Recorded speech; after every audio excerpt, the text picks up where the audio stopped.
Hello everyone, I am Hafsa Khan and in this video we are going to start with investigation of medicinal products dossier IMPD.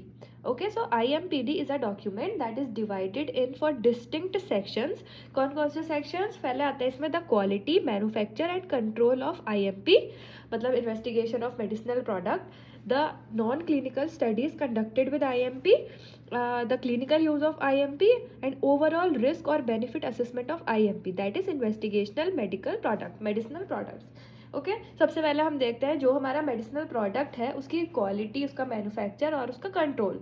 Okay फिर आता है हमारा non clinical studies मतलब जिसमें हमारे जो humans हैं वो इन्वॉल्व नहीं हो रहे हैं, सिर्फ हमारे लैब वाली स्टडीज़ और एनिमल वाली स्टडीज़ आती हैं इसमें.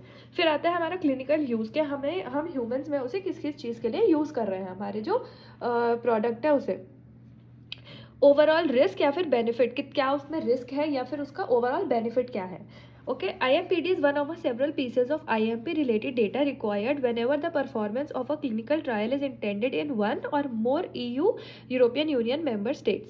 Okay, अब ये IMPD हमारा क्या है, एक या एक से ज़्यादा हमारा बहुत ज़्यादा मतलब जो भी हमारा investigation of medicinal products related data है उसको हम एक जगह करके रखते हैं. जो हमारा जो क्लिनिकल ट्रायल है एक या एक से ज़्यादा EU मेंबर स्टेट्स का वो हमारा गवर्न करता है.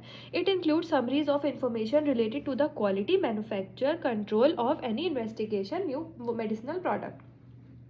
इसमें हमारे क्या क्या आता है, जितने भी हमारी क्वालिटी, मैन्युफैक्चर, कंट्रोल से रिलेटेड जो अभी हमने यहाँ लिखा था वही बात लिख दी है, क्योंकि एग्जाम में थोड़ा सा बढ़ाकर लिखना होता है, आप लोगों को तो पता ही है. तो आप इसको थोड़ा सा और एग्जैजरेट कर करके लिख सकते हैं ताकि एग्जाम में आपको फ़ायदा होगा उससे, क्योंकि हम जितने अच्छे से लिखते हैं उतने अच्छे मार्क्स होते हैं. Okay now guidance and legal basis. The guidance is based on regulation EU number 536/2014 on clinical trials on medicinal products for human use, on approximation of laws, regulations and the administrative provisions for member of states relating to the implementation of good clinical practices in the conduct of clinical trials on medicinal products for human use. Okay अब इसमें हमारी guidance और legal basis आ जाते हैं कि हमारे जो guidance है वो किस पर बेस है. एक यूरोपियन यूनियन के गाइडलाइन है 536/2014 जो हमारी क्लिनिकल ट्रायल से है, मतलब जो हमारा प्रोडक्ट है उसको हम ह्यूमंस पर इन्वेस्टिगेशन कर रहे हैं. ठीक है. फिर full and simplified IMPD.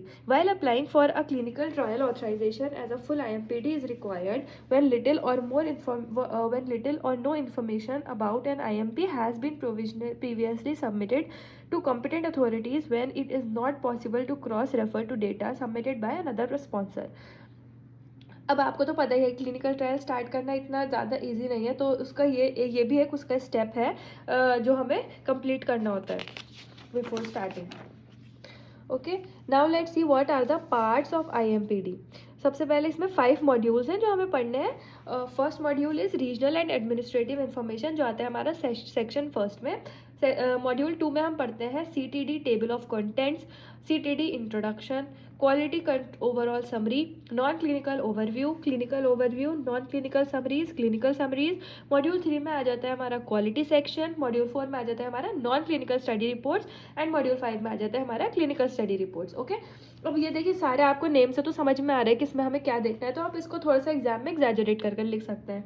Okay now IMPD contents में आता है हमारा table of content for full IMPD follows the headings given by guidelines. Drug substance आ जाता है हमारा कि जो हमारा मेन API है जो हमें मेजर फार्माकोलॉजिकल एक्शन दे रहा है. फिर आते हैं हमारे investigational medical products under the test and फिर आते हैं हमारे appendices. IMPD are submitted as a part of clinical trial application dossier by competent regulatory authority within European Union.